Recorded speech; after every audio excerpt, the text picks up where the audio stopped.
नमस्कार। मैं doctor Ramesh Chand.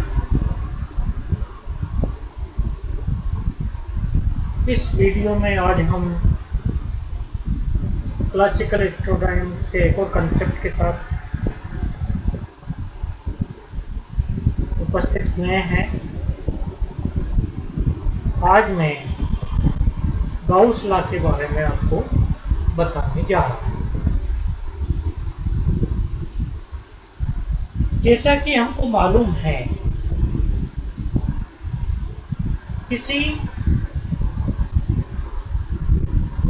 Surface से होकर गुजरने वाले इलेक्ट्रिक फ्लक्स की जो वैल्यू है उसका मान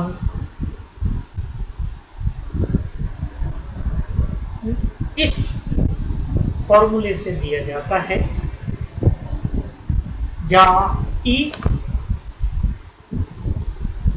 इलेक्ट्रिक फील्ड है और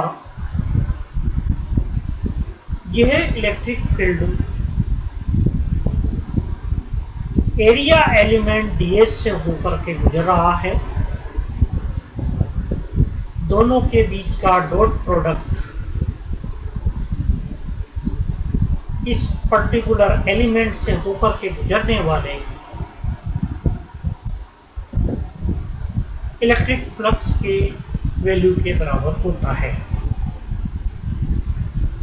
जब हम संपूर्ण एरिया से होकर के गुजरने वाले इलेक्ट्रिक फ्लक्स की वैल्यू ज्ञात करना चाहते हैं तो हमें इस को पूरे सरफेस के ऊपर इंटीग्रेट आउट करना होगा। अतः किसी पर्टिकुलर एरिया से होकर के गुजरने वाले इलेक्ट्रिक फ्लक्स की value surface integral of E dot ds से डिटरमिन की जाती है। जैसा कि पिछले वीडियो में मैंने आपको बताया, r दूरी पर स्थित पॉइंट P पर चार्ज Q के कारण जो इलेक्ट्रिक फील्ड लगता है उसकी value 1/4πε0 Q/r² r unit vector से दिया जाता है, जहां Q चार्ज का परिमाण है और r चार्ज Q और पॉइंट P के बीच की सेपरेशन डिस्टेंस है और उस सेपरेशन डिस्टेंस के अलोंग यूनिट वेक्टर है। जैसा कि मैंने आपको बताया, ds सरफेस एलिमेंट को रिप्रेजेंट करता है और r दूरी पर स्थित बिंदु से होकर गुजरने वाले स्फीयर के लिए ये एरिया एलिमेंट स्फेरिकल कोऑर्डिनेट के रूप में जब हम इसको लिखें तो यह हमको प्राप्त होगा r² sin theta d theta d phi unit vector r के इक्वल। जब हम इस फॉर्मूले में ये दोनों वैल्यू रख देते हैं तो हमें मिलेगा integral over whole surface 1/4πε0 Q/r² r unit vector dot r unit vector इन दोनों का डॉट प्रोडक्ट 1 होगा, r² sin theta d theta d phi. r² से r² कैंसिल हो जाएगा 1/4πε0 इंटीग्रल के बाहर आ जाएगा, क्यू भी इंटीग्रल से बाहर आ जाएगा क्योंकि आर स्क्वायर कैंसिल हो चुका है। अतः इंटीग्रल थीटा और फाई के ओवर हमको करना होगा। जैसा कि स्फेरिकल कोऑर्डिनेट से आप जानते हैं थीटा की वैल्यू 0 से 5 वेरी करेगी और फाई की वैल्यू 0 से 2 पाई के बीच में वेरी करती है। अतः जब हम इंटीग्रल को कैलकुलेट करें, डिटरमिन करें, तो हमें इंटीग्रल की वैल्यू मिलेगी 4 पाई के बराबर। 4 पाई को जब 4 पाई से हम डिवाइड और मल्टीप्लाइड हैं तो कैंसिल हो जाएंगे और हमको मिलेगा E dot D S equal to 2/ε0 के बराबर। अर्थात किसी बंद पृष्ठ से निकलने वाले इलेक्ट्रिक फ्लक्स की वैल्यू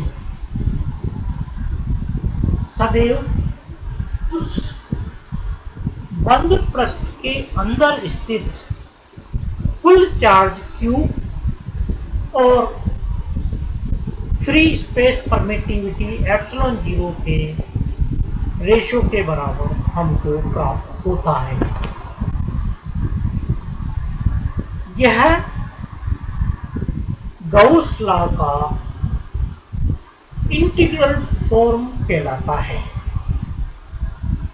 इसे ही हम गाउस लॉ कहते हैं और ये जो मैंने यहाँ लिखी हुई है वो इंटीग्रल फॉर्म कहलाती है।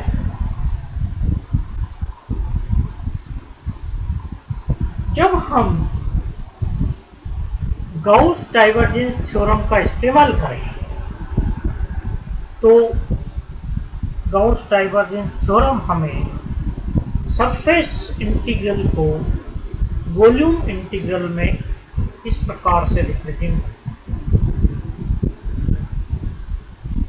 करनी होती है।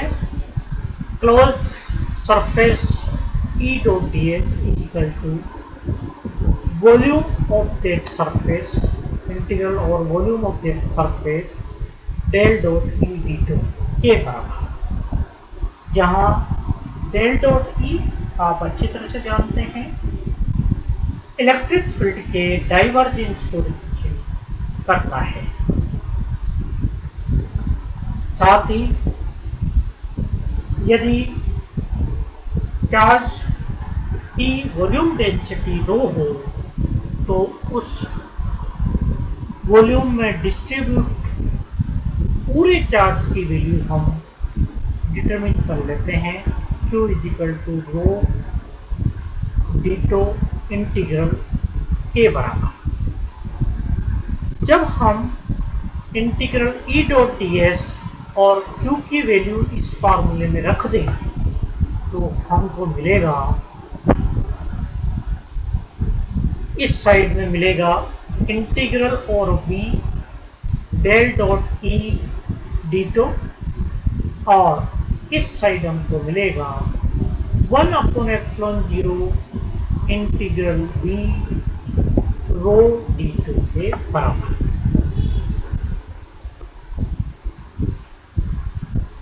इन दोनों पार्ट को इक्वेशन के एक साइड लेकर के जाएं तो यह होगा integral del dot E D tau minus 1/ε0 integral rho D tau. 1/ε0 एक कांस्टेंट है तो आप इसको इंटीग्रल के अंदर ले सकते हैं। तो ये इंटीग्रल हमको मिलेगा इंटीग्रल 2/ε0 डीटो के बराबर और integral del dot E minus रो/ε0 ऑफ डीटो हमको प्राप्त होता है, क्योंकि डीटो नॉन जीरो एलिमेंट है। अतः डेल डॉट ई माइनस रो/ε0 इजिकल टू 0 होना चाहिए। अर्थात del dot E is equal to rho upon epsilon zero होगा। ये भी गाउस लॉ कहलाता है, परंतु इसको गाउस लॉ का डिफरेंशियल फॉर्म कहा जाता है। इस फॉर्म के अनुसार किसी वॉल्यूम के अंतर्गत इलेक्ट्रिक फील्ड का डाइवर्जेंस डेल डॉट ई सदैव वॉल्यूम डेंसिटी रो और फ्री स्पेस विथ परमिटिविटी के रेशियो के बराबर होता है। इस प्रकार हमने देखा कि गाउस लॉ का integral form integral over the whole surface E dot D S is equal to Q upon epsilon zero होता है, जहां क्यू उस सरफेस के अंदर मौजूद कुल चार्ज है और डिफरेंशियल फॉर्म में Gauss law del dot E is equal to rho upon epsilon zero के बराबर होता है, जहां del dot E electric field का डाइवर्जेंस है और रो उस सरफेस के अंदर उपस्थित चार्ज का वॉल्यूम डेंसिटी है। अब हम गाउस लॉ की एप्लीकेशन देखना चाहते हैं और इससे हमको ये भी आइडिया मिलेगा कि गाउस लॉ का उपयोग करके हम प्रॉब्लम्स का सॉल्यूशन किस तरह से निकाल सकते हैं। यहाँ मैंने एक इनफाइनाइट प्लेन के लिए इलेक्ट्रिक फील्ड की वैल्यू निकालने की कैलकुलेशन की हुई है। एक इनफाइनाइट प्लेन हमको दिया हुआ है और इस प्लेन के ऊपर सरफेस डेंसिटी सिग्मा है, अर्थात चार्ज पर यूनिट एरिया है ये। इस इनफाइनाइट प्लेन के लिए एक पर्टिकुलर एलिमेंट ऑफ एरिया की हम बात करें ए की, तो उसके ऊपर जो टोटल चार्ज होगा वो सिग्मा मल्टीप्लाइड बाई ए के बराबर होगा और उस एरिया ए से निकलने वाले फ्लक्स का मान, इलेक्ट्रिक फील्ड के फ्लक्स का मान ई ए एंड ई ए, दोनों सरफेस से जो टोटल फ्लक्स निकलेगा उसका मान होगा ये प्लस ई ए, ये 2 ए के बराबर हो जाता है और ये उस पर्टिकुलर एरिया के अंदर मौजूद charge Q upon epsilon zero के बराबर होता है। चूंकि Q की वैल्यू सिग्मा ए के बराबर होती है, जब हम Q की वैल्यू यहाँ रखते हैं सिग्मा ए के बराबर, तो ए दोनों साइड में होने से कैंसिल हो जाएगा और हमको इलेक्ट्रिक फील्ड की वैल्यू मिलेगी E equal to sigma upon 2 epsilon zero N unit vector, जहाँ एन सरफेस के नॉर्मल डायरेक्शन में यूनिट वेक्टर है। इस प्रकार हम इनफाइनाइट प्लेन के लिए किसी पर्टिकुलर पॉइंट पर इलेक्ट्रिक फील्ड ई की वैल्यू डिटरमाइन करने के लिए ये फार्मूला हमने निकाला है E equal to sigma upon 2 epsilon zero N unit vector, जहाँ सिग्मा सरफेस डेंसिटी है और एप्सिलॉन जीरो फ्री स्पेस की परमिटिविटी है।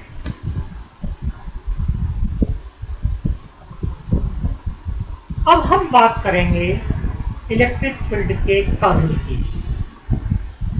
जैसा कि हमको मालूम है, किसी चार्ज Q से r दूरी पर स्थित पॉइंट P पर उत्पन्न होने वाले इलेक्ट्रिक फील्ड की वैल्यू दी जाती है E = 1/4πε0 Q/r² r unit vector से। इस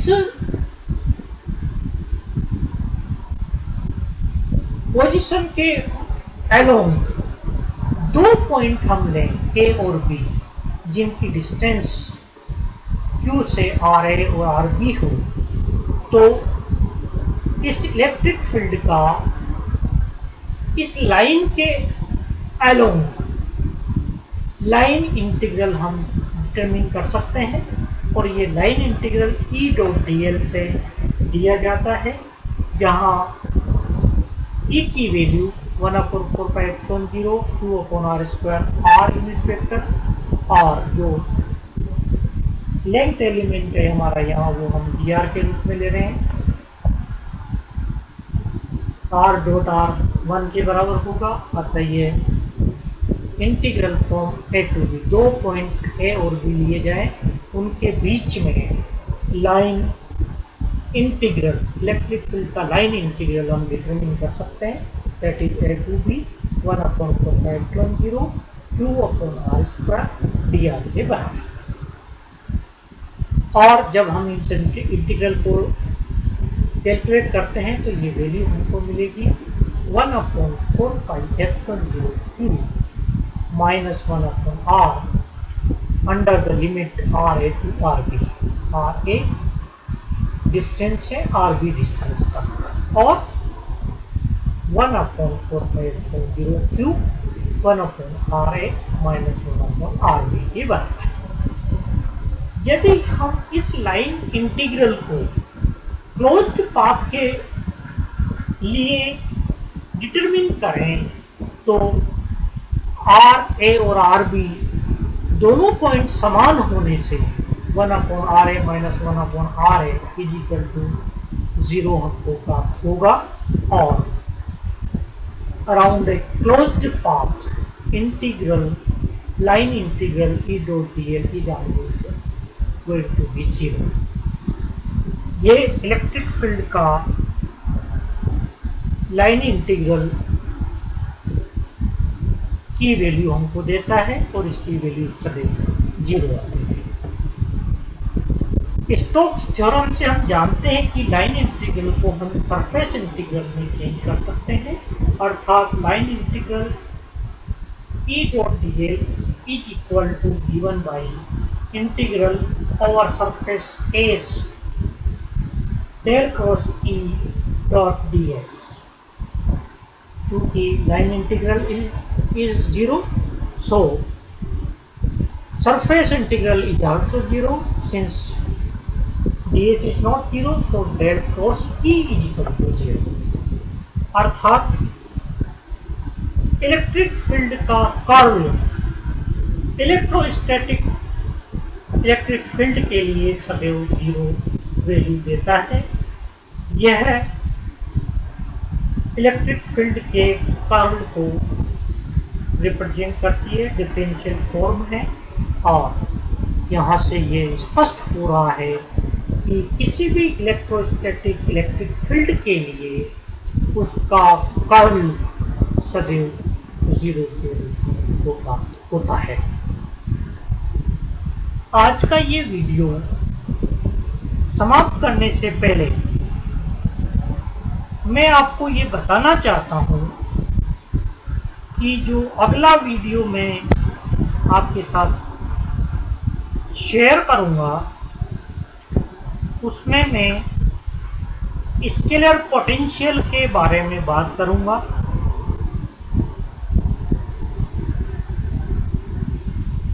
और स्केलर पोटेंशियल क्या होता है, उसकी वैल्यू क्या होती है, ये सब हम उस वीडियो में देखेंगे।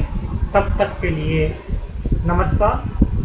आज का ये वीडियो मैं यहीं समाप्त करता हूँ।